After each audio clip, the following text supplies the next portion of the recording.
Welcome back to another episode of the Third Bro podcast put on by the Three Bros Running Company. Make sure to sign up for our race at Nature's Labor Day 5K happening on September 4th. On this podcast, we are lucky to have Crystal Moore. She is a fantastic athlete and trainer and a lot more. We'll find all about her in this podcast. She's also offering something special for our race, so find all about that and her in this podcast. Enjoy. All right, guys, welcome to another episode of the Third Bro podcast. We are here at the Avenue Coffee Shop, and today's guest is Crystal Moore. She is a great athlete. She's been running with GTS for a long time and also just in general for a long time. She's from Arlington? No, is it Arlington? I'm from Angleton. Angleton. Yeah. She's from Angleton, and she's made her way down here, and she's done a lot of great things, and we'll talk about that too. And there's also something special that she's done for our race, the Nature's Labor Day 5K. So welcome, Crystal, to the podcast. I'm glad to have you. You are the third bro of this episode because anybody can be a third bro, and you are our third bro. Well, thanks for having me. So, Crystal, can you tell everybody a little bit about yourself? Well, first off, I'm a mom, so I have a 2-year-old son. His name's Logan. So after that, I'm a coach and an athlete. So I do some run coaching, and I'm also a runner myself. Yeah, so we've met Crystal. I think I've seen her definitely for our runs, but I know you do a lot of volunteering, and that's where I saw you a lot over at the Trot Series races, volunteering over there. Yeah. I've done a few volunteer rotations, but man, those are 8-hour rotations, I think. So, but I love the atmosphere out there. It's great. Yeah, volunteers definitely make the races go, and we need volunteers for our race too. So, if anybody's out there looking for volunteer duties, check out our race. But what got you into running? You're a triathlete, but what was your first introduction to any kind of sport? Was it running? Was it swimming? Or you just went straight into Ironman? Sport in general, I grew up playing soccer, and first sport was basketball, and I stuck with that for a while, but I'm a little bit height challenged, so soccer was more up my alley, and I played soccer for about 14 years.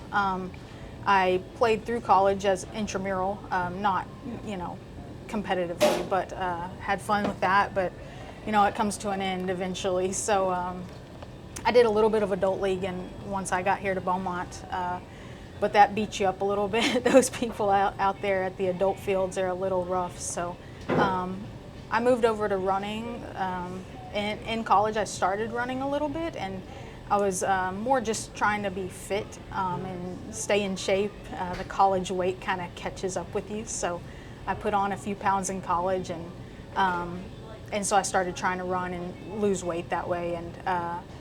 And after college, I continued running a little bit, but the main thing, I got into cycling, and then that kind of snowball effect into triathlon. So then I started running more. So that was when I started actually pushing myself to be competitive, was after I had kind of found endurance sports, cycling and triathlon, and then I started picking up 5Ks and running a little bit more like that. So, and then I found GTS, and those guys, Monday, Wednesday, just trying to keep up, it seemed like every time I went out, I PR'd my 5K. So that's what a lot of people did. Yeah. They always, that's not, as you're a trainer yourself, you know that you're not supposed to do that every single run, right? No. You need to take Right. it easy. Yeah. And that's why I tell a lot of people, I'm like, you don't need to PR every single time you come out and run with us. Yeah. But we also find that a lot of great runners come from soccer. Do you think that it translates well into soccer? Into running. I do, just because that aerobic base is there, and you don't realize it in soccer, but some of those athletes, if you use a tracker or Apple Watch or something, they're logging 3 to 4 miles, especially the midfield, getting back and forth to the ball, and they don't even realize it because they're just chasing a ball around. Yeah, it's pretty much all speed work the whole game, because you're doing sprints, right? intervals, Yeah. which I hate. I don't do enough of it, but like Romero, he was a great runner when he was running, but yeah, he was one of the ones that pushed me to those PRs every time at the GTS runs. Yeah, I'm kind of thankful that you kind of are part of the group, because we need fast female runners, and when you know who they are in this area, you're one of them. So it was kind of honor for you to kind of join our group. Well, thanks. You mentioned you were you're also a mother, so it's crazy that how do you have time to manage training and having a boy to handle It's been a never-ending just learning process, and you have to have a good support network. I have a really supportive husband that supports me there, and when I was training for big race, he would take pretty much all the slack, and I've also it's helped to join a gym where they have good childcare. So I recently, about 4 months ago, joined Health and Wellness Center, and I've been swimming there. So, when John comes home from work, I don't have to hop over to the pool. I've already done that. I can do whatever other training I need to do in the evening. So that's taken a lot of the stress out of it. Was it like tough? Because were you training at all when you were pregnant, or it was just like, hey, you had to like not at all, and then like how was like from like, hey, you're pregnant to like after you give birth, like when did you decide, hey, I'm gonna like start training it, or was it a difficult kind of thing? It was at first, once I got pregnant, it was hard to kind of put it on the back burner. I think I made it about to 20, so pregnancy's 40 weeks. I made it to about 20 with still running. And a lot of people run through their entire term. But I stopped, I was getting some shin pain because I had put on some weight and it was just like shin splints. So I just continued walking. And then I was also riding the bike. That got a little uncomfortable after a while. So I just continued walking, and I would take the dog out, and okay, it's a good excuse to take the dog for a walk. So afterwards, I started back training about 6 weeks after, and it was super light activity, and I waited for the doctor's approval. Some people get it earlier, but I was like, I don't need to push it. So I didn't really have any races on the schedule. It was just about, hey, is my body ready, and really trying to listen to my body and what it's telling me. So all through that, now do you feel like you're the strongest athlete you've ever been, or? 'Cause you just qualified for something. What did you qualify for? I qualified for Ironman World Championships in Kona. So yes, I definitely am a stronger endurance athlete. I don't know if I could crush a 5K PR right now, but I did PR my Ironman by 23 minutes. What was your time? 11:18. So I think. So how do you that's pretty qualify close. for Kona? You have to do well in your age group. So it just depends on the amount of people that have registered. They give a certain amount of slots, dependent. Like it's kind of like a ratio setup. Hey, if 100 people are in your age group, they might give 5 slots or something. I thought it was only the top 3. I didn't know. I don't do Ironmans. Triathlons are tough.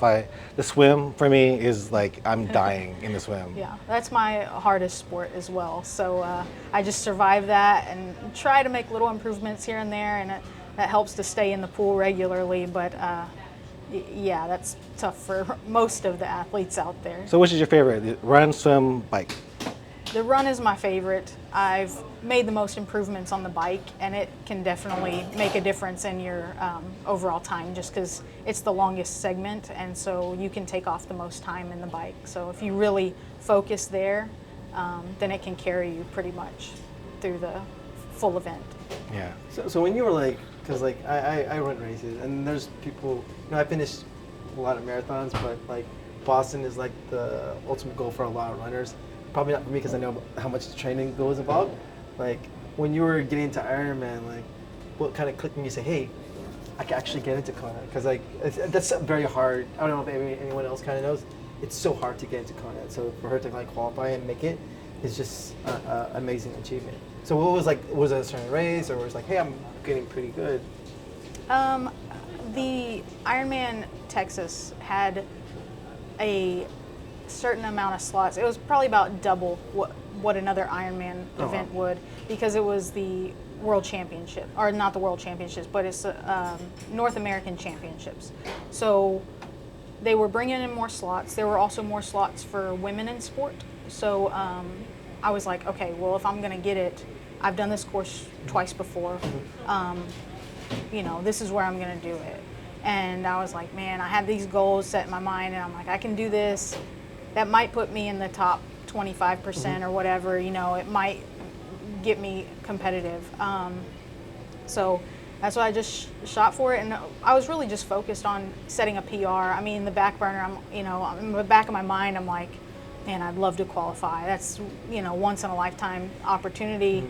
But I really didn't expect it. I was like, just had these goals like, hey, I'd like to hit this split on the bike. Hey, I'd like to get under 4 in my marathon, and just like certain goals for the event itself. And then the big picture was, hey, that'd be awesome if Kona was, the icing on the cake. So, but it was just the number of slots there were incredible. That also brings in a lot more competition too when there's more slots. Yeah, Ironman. I credit John too, because I know watching an Ironman is, not as tough, but it's a tough day out there because it's a long day supporting your athlete out there, and I know John's proud of you and Logan for qualifying for Kona. That's a dream for a lot of people. How much is an Ironman right now? It's pretty expensive. That's an expensive sport. Yeah, I think normal registration is about 800. 800? Yeah, for a typical Ironman. And then what about Kona? It's about double that. Oh, man. Yeah, well, I think it comes into about 1,500. Yeah. And then you have to travel there, get your bike there, do all that Yeah, fun yeah. stuff. When is the championships? October 14th. Okay. So we'll. So after our race. Yeah. Yeah. She I'm could gonna come. be ramping up there. She can come run the big pumpkin run and then do Kona. Yeah. Oh yeah. Which weekend is y'all's pumpkin run? October 7th. Okay. Yeah. Yeah. Well, we'll still be in town by then, so I may do it as a recovery jog that weekend. Yeah, that's a good recovery jog. I don't think you've done it before, so it would be kind of cool to experience that. So speaking of our races, I know that you talked about having a training plan for our race coming up, the Nature's Labor Day 5K. Can you tell people about that?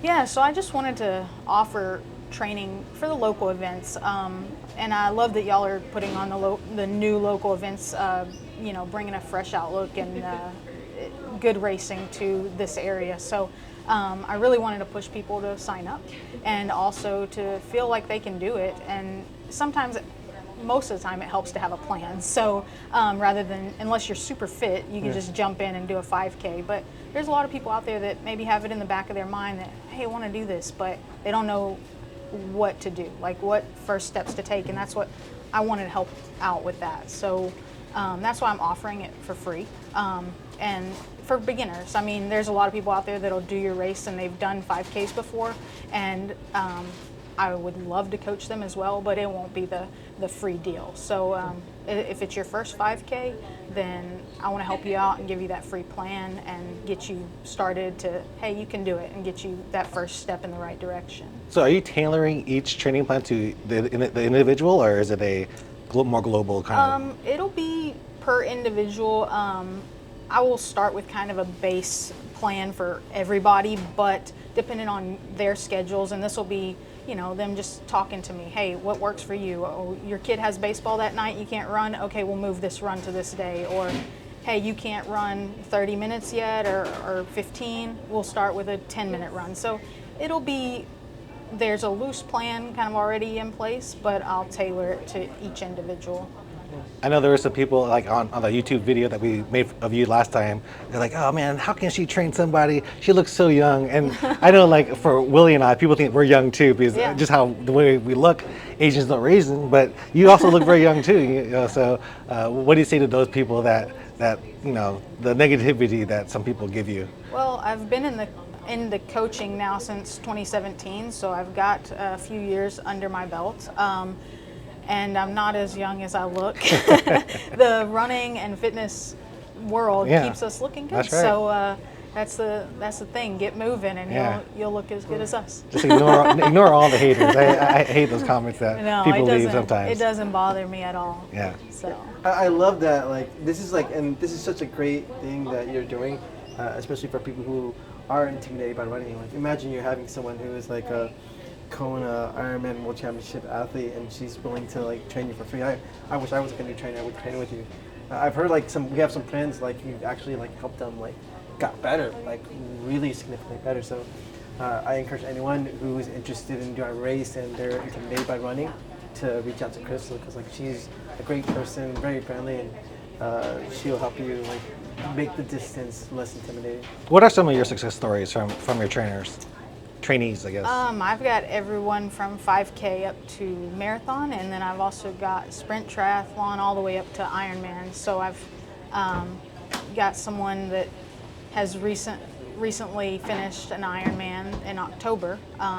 That she put in the work, and you know, she's been there and she's gone through the training and she's dedicated, and I mean, she's a great success story. She's also PR'd her marathon. So I don't want to say any names because she'll brag about it, but she's been probably the biggest success story. So. Yeah.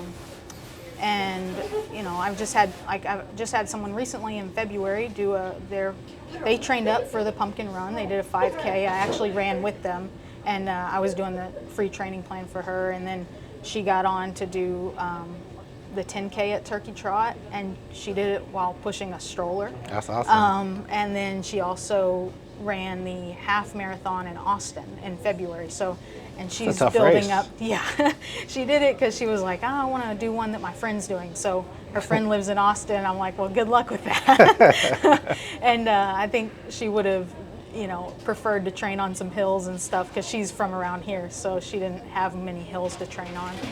But and she's ramping up to do a marathon hopefully in January. So. So you see a lot of athletes, and what are some mistakes you see them make? Like, what are your top 3 mistakes you see a lot of people make whenever they first start out running?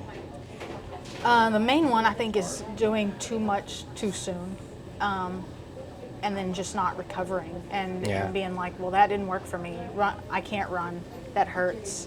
You know, and it's because they tried to just go run 3 miles. You know, if you've never run a 5K, you need to start with, you know, maybe a mile run walk or something before you try to go run a mile, and then just baby steps, and it's like maybe 5 minutes extra each time, or you know, and a lot of people tried it like we were talking about earlier with the GTS. We'd go out and PR every time, and you've got to have a lot of your training has to be aerobic and a lot slower than you would think. A lot of people get stuck in that middle zone that is not actually productive to increasing your performance. I think people have in their head that they see runners like Usain Bolt, and they want that, they see that speed, they want to have that all the time, but running, you can't do it all the time because you will injure yourself. He does that for 100 meters. Yeah, that's what people think. The track is what they do at running, and it's intimidating to a lot of people. A lot of people, whenever they talk about our race, they're like, "Can I walk it?" I was like, "Of course, you can walk it. Just come out and do it." Yeah, we were talking about like the smaller races a little bit because our race is a 5K, 10K. We do have like maybe plans to one day maybe do like a full marathon, but you were mentioning like you were training someone from 5K to 10K, and now they just did a half marathon and they're training for a marathon. Like, you know, what made you decide to do like the long distance? Because like 11 hours, that's a good time for Ironman, but that's a long time to be on your feet. Like, what made you decide I want to go into the long distance kind of sport compared to like, you know, sprint or shorter distances? I blame that all on my husband. He, when I met him, was signed up for, Buffalo Springs, 70.3 in Lubbock, which is a half Ironman. So that was his first long distance event, and I was doing a shorter distance Olympic triathlon.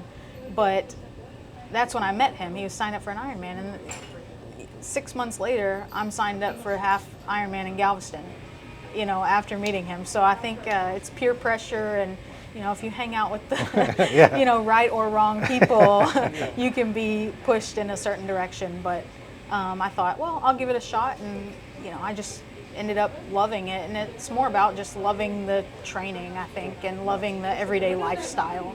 So it keeps me healthy. Just in general, I'm thinking about, you know, my recovery, my sleep, my nutrition, and just kind of keeps me on top of everything. What are like the differences, like let's say when you run like a 5K compared to when you do like Ironman, like as far as like when you're doing the actual race kind of thing, like intensity wise? Yeah, I mean, intensity wise. 5K is like red line the whole way if you're racing it.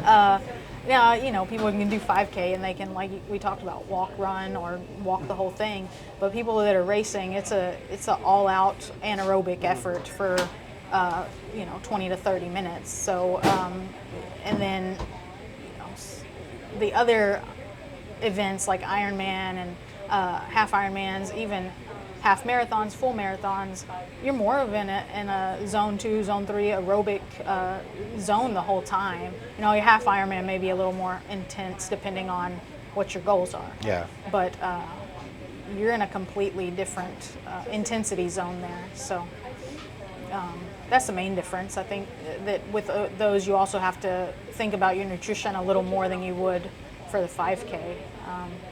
But there's a lot of differences, but there's a lot of similarities too. So there's a lot of your athletic life is one thing. How about like what you do for fun? I know you guys have a little trailer that you guys made. You built, tell everybody about that story. So a couple years ago now, so Logan's a little over 2, but John started building the trailer when Logan was first born, and he wanted to build this teardrop because, well, he had a little SUV that could pull about 2,000 pounds. So we were like, well, that's perfect for us. We want to go camping, and that's how I grew up. I grew up camping a lot, but the tent's really not our style. So we're like, okay, let's get a little trailer, and so we couldn't buy them anywhere. We could barely find a trailer at the time, and things were kind of shut down with COVID, and so he just started building this trailer. I think it took him a few months. Our first trip was to Maine for a lobster roll. We went to Portland, Maine for a lobster roll. That's awesome. But he's got family up there too, so we went and visited them while we were up that direction. So. We got, man, I forget how many thousand miles on that thing, but it's gone from Maine back here. It's also went to Wisconsin last September. Last May, it was in Yosemite.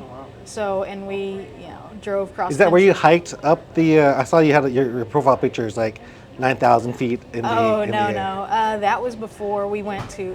That's when we went to Colorado. We just went there because that was, hey, we didn't have to have a plane, and everything was shut down with COVID. So we drove up to Colorado and hiked some 14ers.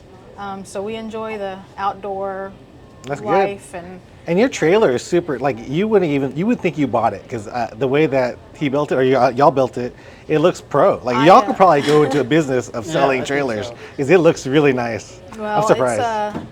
It took him a while, but we're actually building another one. He just tore down the last one. What? And because we needed the frame, so he could have sold that. Yeah, there was some money. There was some damage, but there's some mistakes made on the first build, and I'm just a supervisor. I don't get any of the power tools or anything like that. Yeah. I'm just like, hey, can you help me with this board?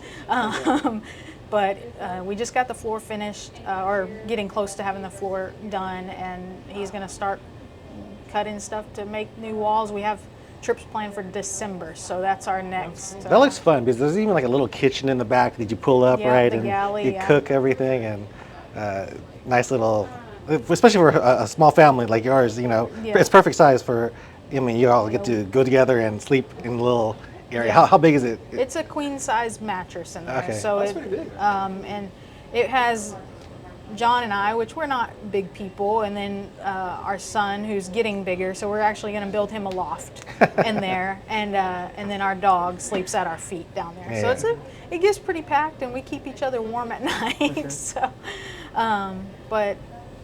Yeah, it's been a lot of fun, and we've had a lot of memories. I think our last one hit 33 states. So. Wow. Well, that's really good. Yeah. Is there any state that you're like really excited to kind of go check out next? Or?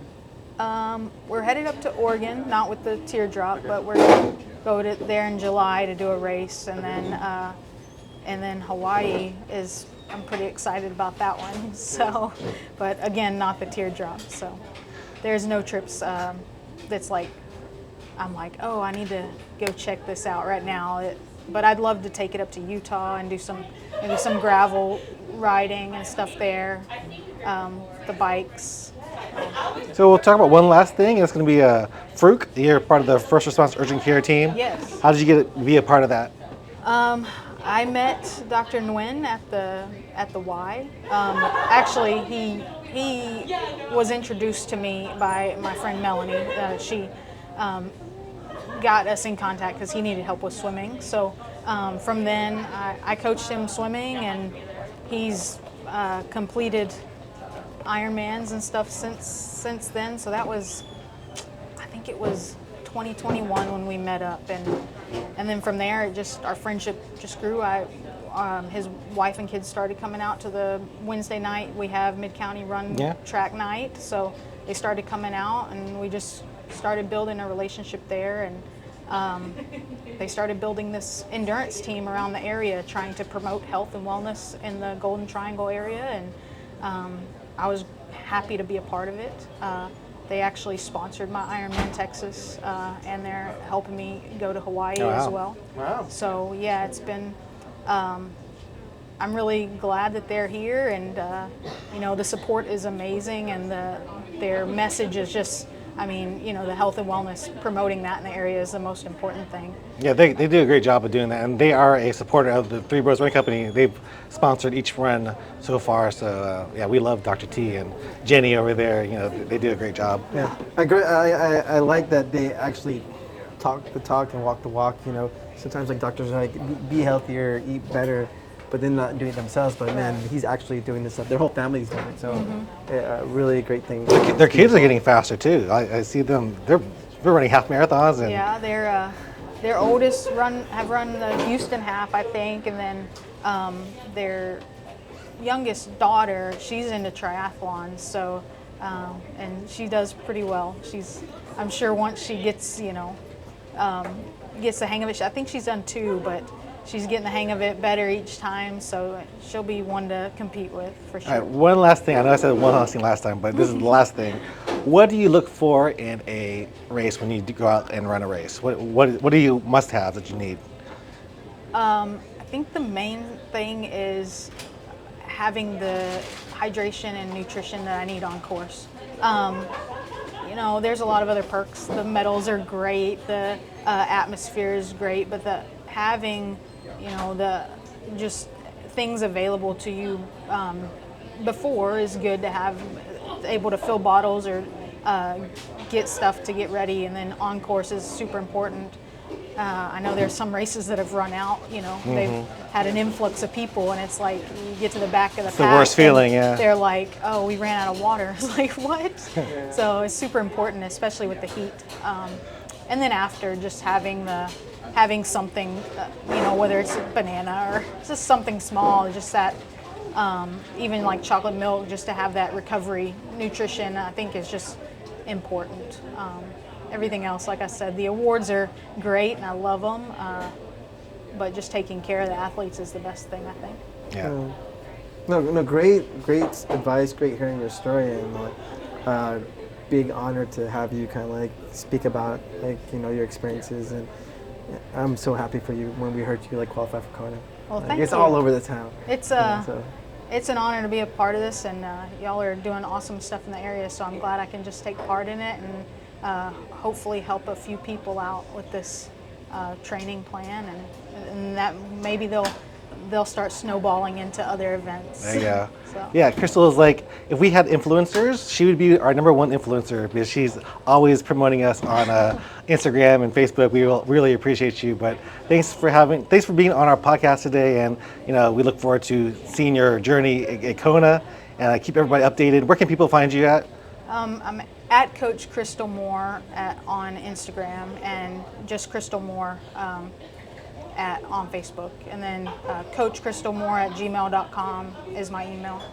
All right, so if you guys want to find out more about Crystal, check her out on socials. But again, thank you so much for being on the Third Bro podcast. And if you guys want to follow us, you guys can follow us at Three Bros Running, everything throughout all our socials. And make sure to follow us and subscribe to this channel. And don't forget, we are the Three Bros Running Company. We're bringing big city racing cities all across Texas. We'll see you guys in the next one. Peace.